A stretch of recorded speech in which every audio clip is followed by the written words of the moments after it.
இதுக்குள்ள நுழையக்கூடிய வாயில்களில் வந்து 2 பக்கம் 9ஆம் ஆண்டு இடம்பெற்ற இனப்படுகொலை காட்சிகள் போன்றவை புகைப்படமாக இடம்பெற்றிருக்க இந்த இடத்துல கடைசி வாரம் மட்டும் 1 லட்சத்துக்கும் மேற்பட்ட மக்கள் அநியாயமாக படுகொலை செய்யப்பட்டார்கள். இந்த சர்வதேச மன்னிப்பிச்சையினுடைய கூட்டங்களுக்கு சென்று அழுத்தங்களை கொடுப்பதும் ஏனைய நாட்களில் அரசுடன் ஒத்துப்போகின்ற செயற்பாடை நாங்கள் காணக்கூடிய இருக்கின்றது. வணக்கம் மக்களே, மேலும் ஒரு காணொலி. இது என்னென்னு பார்த்தீங்கன்னா, இன்றைக்கு வந்து மே 18, அதாவது வந்து பார்த்திங்கன்னா முள்ளிவாய்க்கால் நினைவு தினம். இன்றைய தினம் வந்து அந்த நினைவு தினம் வந்து முள்ளிவாய்க்காலில் வந்து 10 மணி அளவில் விளக்கேற்றப்பட்டு கொண்டாடப்பட்டதை தொடர்ந்து யாழ்ப்பாணம் பல்கலைக்கழக மாணவர்கள் இன்றைய பல்கலைக்கழகத்தில் பல தடைகளை மீறி இந்த முள்ளிவாய்க்கால் நினைவேந்தலை கொண்டாடி இருக்கிறோம். அந்த முள்ளிவாய்க்கால் நினைவேந்தலை தான் பார்க்க போகிறோம். வாங்க காணொலிக்குள்ளே போகலாம். பல்கலைக்கழகத்துக்குள்ளே நுழையக்கூடிய வாயில்களில் வந்து 2 பக்கமுமே மஞ்சள் சிவப்பு கொடிகள் கட்டப்பட்டு நிலையில் உள்ளது. பல்கலைக்கழக மாணவர்களை பொறுத்தவரை வந்து பார்த்தீங்கன்னா முள்ளிவாய்க்காலுக்கு போட்டு இங்கே நினைவேந்தலுக்கு இந்த யாழ்ப்பாணத்துக்கு வந்திருக்கீங்க. இந்த இடத்துல இதில் பாருங்கள் 2019ஆம் ஆண்டு இடம்பெற்ற இனப்படுகொலை காட்சிகள் போன்றவை புகைப்படமாக இடம்பெற்றிருக்கு. இந்த இடத்துல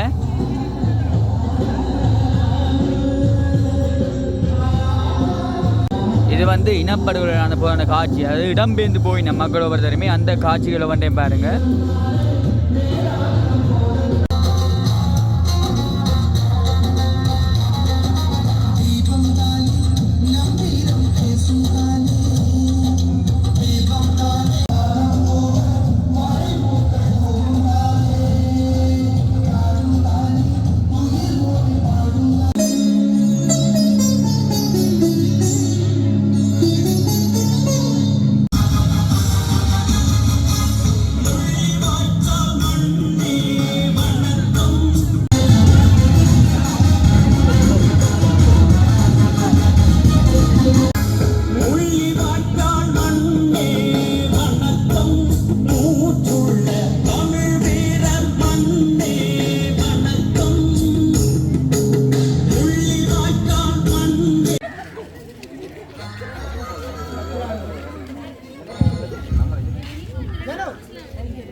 மே மாதம் 18ஆம் தேதி தற்பொழுது நாங்கள் யாழ்ப்பாண பல்கலைக்கழக தமிழின படுகொலை நினைவு தூவிக்கு முன்னால் ஒன்று கூடி இருக்கிறோம். 2009ஆம்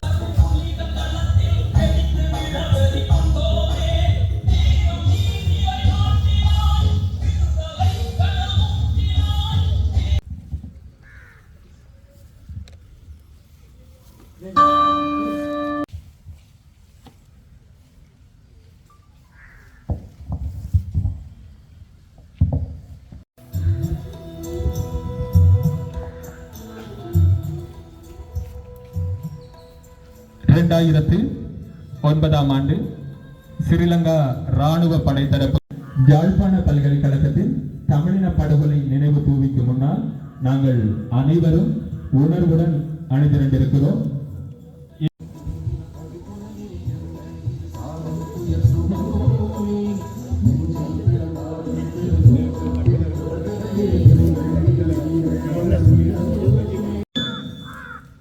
இரண்டு மணி 30 நிமிடம் அளவில் மணியோசை ஒலிக்க விடப்படும்.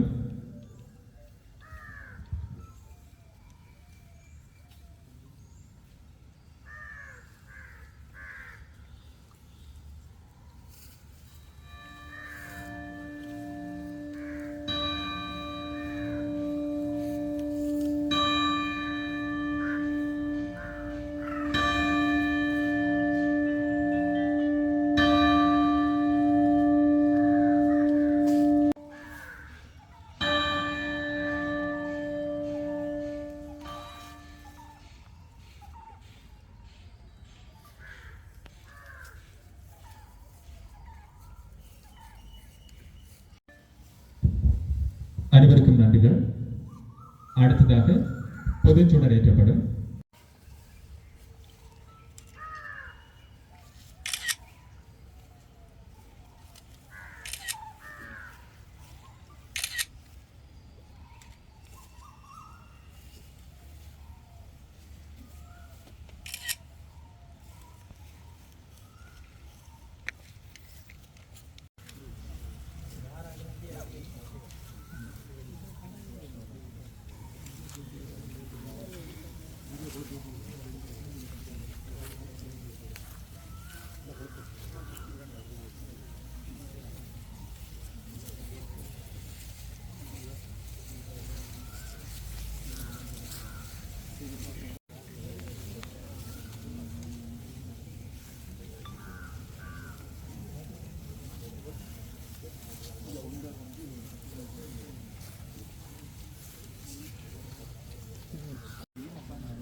மலரஞ்சலிகள் நிறைவு பெற்றதை தொடர்ந்து முள்ளிவாய்க்கால் இசை பிரிவதில்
பட்டொளி வீசி பொது கொடி காற்றில் தழுவட்டும்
முள்ளிவாய்க்கால்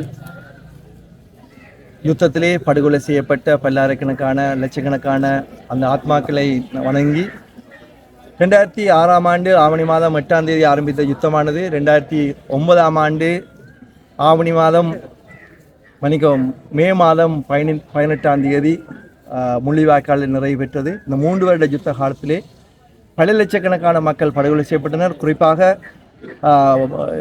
2009 ஆண்டு மே மாதம் இடம்பெற்ற இறுதி யுத்தத்திலே கடைசி வாரம் மட்டும் 1 லட்சத்துக்கும் மேற்பட்ட மக்கள் அநியாயமாக படுகொலை செய்யப்பட்டார்கள். உங்களுக்கு தெரியும், இந்த முள்ளிவாய்க்கால் படுகொலைகள் இடம்பெற்று 15 வருட நிறைவை நாங்கள் இப்போது அந்த நினைவை நாங்கள் கொண்டாடி கொண்டிருக்கின்றோம்.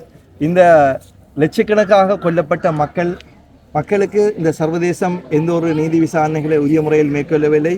மட்டுமல்லாது இலங்கை அரசாங்கம் கூட இது உரிய தீர்வுகளை இந்த மக்களுக்கு வழங்கவில்லை. முக்கியமாக நாங்கள் சர்வதேசத்தை நம்பியிருந்தோம். சர்வதேச விசாரணைகள் ஏனைய நாடுகளில் இடம்பெற்ற யுத்த நடவடிக்கையிலே மிக விரைவாக மேற்கொள்ளப்பட்ட சர்வதேச விசாரணை, முக்கியமாக செர்ச்சனியா குடியரசிலே அங்கே பொஸ்னிய மக்கள் படுகொலை செய்யப்பட்டதுக்காக செர்ச்சனிய ஜனாதிபதி மிக விரைவாக சர்வதேச நீதிமன்றத்தால் விசாரணை செய்யப்பட்டு அவர்களே இரும்பு கதிரையிலே எலக்ட்ரிக் ஷாக் என்று சொல்வார்கள், மின்சாரம் பாய்ச்சி அவர் கொல்லப்பட்டார். ஆனால் கடந்த 15 வருடங்களுக்கு மேலாக யுத்தம் நிறைவடைந்து எங்களுடைய மக்களுக்கு படுகொலை செய்யப்பட்ட மக்களுக்கு எந்த ஒரு நீதி அநியாயமான முறை யுத்தத்தில் எந்த விதத்திலையும் தொடர்படாத எந்த விதத்திலையும் சம்பந்தப்படாத அப்பாவி பொதுமக்கள் 1 லட்சத்துக்கு மேற்பட்ட மக்கள் கிட்டத்தட்ட 1,40,000 மக்கள் படுகொலை செய்யப்பட்டார்கள். இதுவரையும் சர்வதேச மன்னிப்புச்சாலோ சர்வதேச நீதிமன்றாலோ அல்லது ஐநா சபையாலோ அல்லது சர்வதேச நாடுகளாலோ எந்த ஒரு தீர்வுகளையும் முன்வைக்கவில்லை. அதே நேரத்தில் இலங்கை அரசாங்கம் உள்ளக விசாரணை நல்லிணக்க விடயங்களை கையாண்டு இந்த நடவடிக்கைகளை செயற்படுத்துவதாக சர்வதேசத்தை ஏமாற்றி கொண்டு இருப்பது உண்மையிலே கண்டிக்கத்தக்க விஷயம். அது மட்டுமல்ல, உண்மையிலே நாங்கள் கடந்த 15 வருடங்களாக இந்த படுகொலை செய்யப்பட்ட மக்களுக்கான நீதி விசாரணைகள் அல்லது நீதி விசாரணைகளை நடத்துவது சம்பந்தமாக எங்களுடைய மக்கள் பிரதிநிதிகளும் ஒரு அசண்டை இனமாக நடந்து கொண்டிருப்பதும் அந்த வருடத்தில் ஒரு முறை அந்த சர்வதேச மன்னிப்பிச்சையினுடைய கூட்டங்களுக்கு சென்று அழுத்தங்களை கொடுப்பதும் ஏனைய நாட்களில் அரசுடன் ஒத்துப்போகின்ற செயற்பாடை நாங்கள் காணக்கூடிய இருக்கின்றது. உண்மையிலே அநியாயமாக படுகொலை செய்யப்பட்ட மக்கள் நீதி விசாரணைகளை பெற்றுத்தருவதற்கு எங்களுடைய தமிழ் மக்களுடைய பிரதிநிதிகள், முக்கியமாக இந்த பாராளுமன்றத்தில் அங்கம் வகிக்கின்ற பிரதிநிதிகள் கூட எந்த ஒரு நடவடிக்கைகளையும் உரிய முறையிலே ஒரு இறுக்கமான முறையிலே மேற்கொள்ளாது இந்த படுகொலையிலே தங்களுடைய பெற்றோர்களை, பிள்ளைகளை, சகோதரர்களை இழந்தவர்களுக்கு ஒரு ஏமாற்றத்தை அளிக்கின்றது. முக்கியமாக உண்மையிலே எங்களுடைய தமிழர் தரப்பு உருப்படியான தீர்வுகளை, நான் நினைக்கிறேன் இந்த முள்ளிவாய்க்கால் படுகொலை சம்பந்தப்பட்ட விசாரணை சம்பந்தமான ஒரு தீர்க்கமான தீர்வுகளை இங்கே பல கட்சிகள் எங்கள் தமிழ் மக்களுடைய பிரதிநிதிகளாக தங்களை அடையாளப்படுத்தி கொண்டிருக்கிறார்கள். பல கட்சிகள் இந்த பாராளுமன்றத்தில் அங்கம் வகிக்கிறார்கள். ஒவ்வொரு கட்சிகளும் ஒவ்வொரு கோணத்திலே இருந்துகொண்டு ஒரு சரியான ஒரு விசாரணை பொறிமுறையை அவர்கள் சரியான முறையிலே அவர்கள் வழங்கப்படுத்துகின்றார்களே. எங்களுடைய தமிழ் தரப்பாக இருக்கின்ற கட்சிகள் ஆரம்பத்திலே உள்ளக விசாரணைகளுக்கு ஏற்றுக்கொண்டார்கள். தற்போது உள்ளக விசாரணைகள் நம்பிக்கையில் என்ற அந்த கருத்தை தற்போது கொடுத்த ஒரு பாராளுமன்ற உறுப்பினர் வெளியிட்டிருக்கின்றார். உண்மையிலேயே ஒரு பித்தலாட்ட நிகழ்ச்சிகளை எங்களுடைய தமிழர்களுடைய பிரதிநிதிகளும் இதை செய்து கொண்டிருக்கிறார்கள். நாங்கள் சர்வதேசத்தை மட்டுமல்ல, இலங்கை அரசாங்கம் மட்டுமில்லை, எங்களுக்கு உரிய தீர்வை பெற்றுக் கொடுப்பதற்கு எங்களுடைய பிரதிநிதிகளும் சரியான ஒரு ஆக்கபூர்வமான செயற்பாட்டை அவர் முன்னெடுக்கிறார்கள். உண்மையிலே எங்களுடைய அனைத்து பிரதிநிதிகளும் ஒருமித்த கருத்திலே இந்த நீதி விசாரணை சம்பந்தமாக ஒருமித்த தீர்மானங்களை எடுத்து அதனை சர்வதேசத்துக்கு அழுத்தம் கொடுத்து உண்மையிலே எங்களுடைய உள்ளக விசாரணை பொறுமுறையில் எங்களுக்கு எந்த நம்பிக்கையும் நாங்கள் கொள்ள முடியாது.